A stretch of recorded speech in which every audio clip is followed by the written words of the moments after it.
ایک خودکشی کی ویڈیو بہت زیادہ وائرل ہو رہی ہے. عائشہ نام کی ایک لڑکی ہے انڈیا میں جو جہیز نہ ملنے پر اور اس طرح کے مسائل تھے تو اس نے ایک ویڈیو ریکارڈ کروائی ہے. اپنے ماں باپ کو کہا ہے کہ میں جا رہی ہوں اور میں مر رہی ہوں. ماں باپ بیچارے رو رہے ہیں, روک رہے ہیں, لیکن نہیں میں جا رہی ہوں, اور جا کے بالآخر وہ مر جاتی ہے.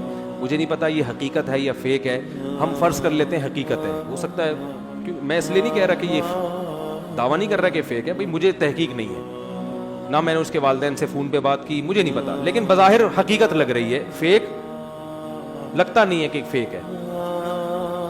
تو اس میں لوگوں کے بہت سارے کمنٹس آ رہے ہیں, ہائے بیچاری کے ساتھ ظلم, ہائے بیچاری کے ساتھ زیادتی, ہائے یہ دیکھو یہ جہیز کی وجہ سے ایسا ہو رہا ہے. میں اکثر بیانات میں ایک بات کہتا ہوں, دیکھو ہمارے پاس قرآن و سنت ہے.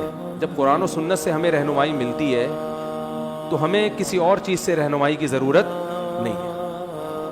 ہمیں اسلام ہمیں گائیڈ کرنے کے لیے کافی ہے. عقل پرستوں کا کام ہے کہ وہ اپنی عقل سے فیصلہ کریں. جو اسلام کو نہیں مانتے وہ جو بھی کمنٹس کریں, وہ اس لڑکی پہ ترس کھائیں, ہائے بیچاری کے ساتھ یہ ہو گیا, ہائے بیچاری کے ساتھ, اور یہ معاشرہ یوں کر رہا ہے, ہائے ہائے ہائے, وہ کرتے رہیں. ہمیں قرآن و سنت سے جو معلوم ہدایات ملتی ہیں, ہمیں خودکشی کرنے والے پر ترس کھانے کی اجازت بولو نہیں ہے. سب سے زیادہ نرم دل اور رحم دل اس کائنات میں ہمارے عقیدے کے مطابق محمد صلی اللہ علیہ وسلم تھے, جو رحمت للعالمین تھے. آپ نے خودکشی کرنے والے پہ ترس نہیں کھایا. فی الحال سرسری غور سے دو واقعات میرے سامنے آ رہے ہیں خودکشی کرنے کے نبی کے دور میں. سرسری غور سے, ہو سکتا ہے اور بھی ہوں. ایک واقعہ, میدان جنگ میں ایک شخص نے بڑی بہادری کے جوہر دکھائے, لڑے ہیں مسلمانوں کے لیے, بہادری کے جوہر دکھائے ہیں, اور صحابہ نے نبی صلی اللہ علیہ وسلم کے سامنے آ کے ان کی تعریف کی کہ یہ تو بڑی بہادری سے لڑے ہیں اور بڑا زبردست انہوں نے آج مسلمانوں کی مدد کی. آپ صلی اللہ علیہ وسلم نے فرمایا فی النار, انہوں نے جانا کہاں ہے, جہنم کی آگ میں. صحابی کہتے ہیں میں بہت فکر مند ہوا, میں ان کے تعاقب میں لگ گیا کہ دیکھوں یہ کون سا ایسا عمل کر رہے ہیں. پتہ یہ چلا کہ وہ بہت زیادہ زخمی ہو چکے تھے, تو زخموں کی تکلیف برداشت نہ کی اور اپنے آپ کو قتل کر دیا. اسلام کے لیے لڑے, راہ خدا میں زخم اٹھائے. تھوڑی سی آزمائش رہ گئی تھی کہ ان زخموں کو کی تکلیف کو برداشت کرنا ہے کس کے لیے, اللہ کے لیے. اور وہ تکلیف بھی یقیناً بہت زیادہ, کیونکہ اس زمانے میں لوگوں میں برداشت اور حوصلہ آج سے کروڑا گنا زیادہ تھا. بظاہر تو یہ جنگ اللہ ہی کے لیے ہے نا, وہ تو آپ پھر کچھ بھی کہتے رہے, منافق تھے یا کیا تھے, صحابی تھے, ہمیں نہیں پتا. لیکن جو زمینی حقیقت, جو ظاہری ایک نقشہ بتا رہا ہے کہ کس کے لیے لڑے ہیں, اللہ کے لیے. جان کس کے لیے دی, اللہ کے لیے. قربانی کس کے لیے. اب تکلیف اتنی زیادہ ہو رہی ہے, اور اس زمانے میں یہ بھی نہیں تھا کہ کوئی پین کلر فوراً کھا لی جائے اور آرام آ جائے. ان کو پتا تھا یہ 6-7 مہینے کی تکلیف ہے, یہ جلدی ختم ہونے والی نہیں ہے. اور یہ بھی تھا کہ ہو سکتا ہے اس تکلیف میں ویسے ہی مر جاؤں کل پرسوں ترسوں جا کے. اتنی اذیت کہ برداشت نہیں ہو رہی, تو اپنے آپ کو کیا کر دیا, ہلاک. اور نبی نے کیا فرمایا, کہاں گئے ہیں, آگ میں.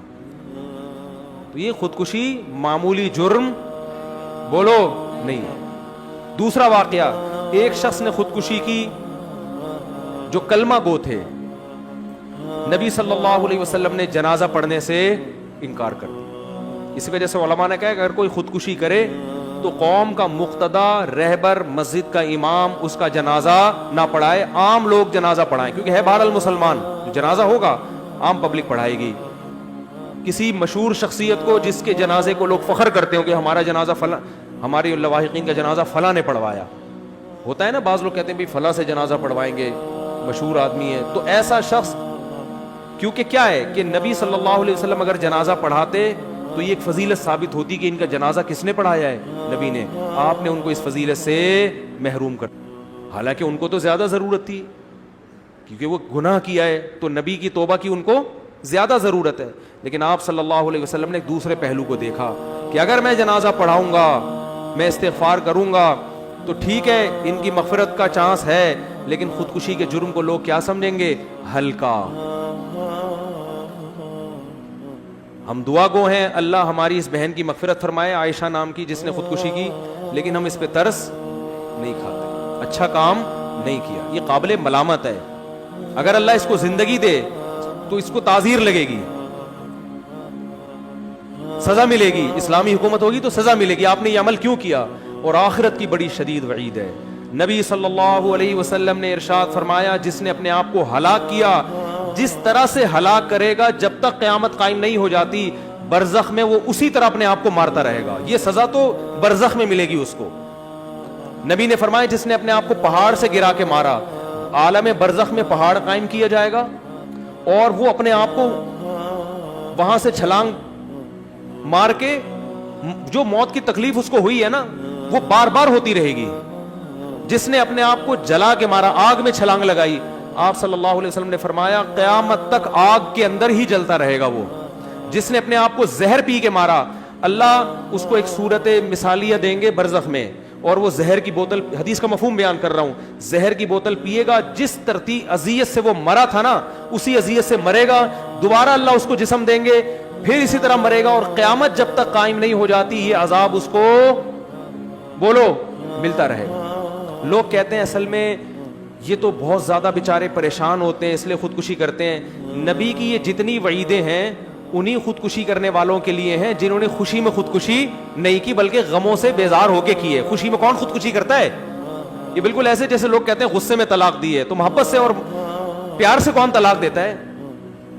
تو خودکشی بھی خوشیوں میں نہیں ہوتی, ٹینشن میں ہی ہوتی ہے. تو اسلام کی جتنی وعیدیں خودکشی کرنے کے بارے میں ہیں وہ ساری انہی لوگوں کے بارے میں جنہوں نے ٹینشنوں میں کی ہیں. اور ایک ٹینشن جو اللہ کے لیے اٹھائی تھی, جو میدان جہاد میں لڑے تھے.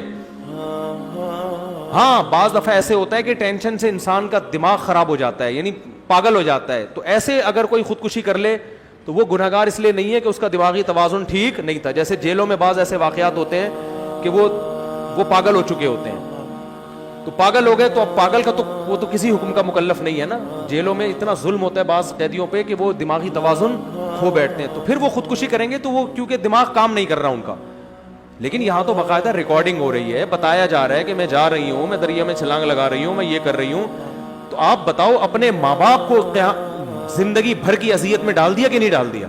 آپ اپنے آپ کو ٹینشن سے بچانے کی فکر کر رہی ہو, اور آپ اپنے باپ کو اور اپنی ماں کو جنہوں نے آپ کو گودوں میں پالا, جو آپ سے ٹوٹ کے محبت کرتے ہیں, آپ ان کی ٹینشن کی فکر نہیں ہے.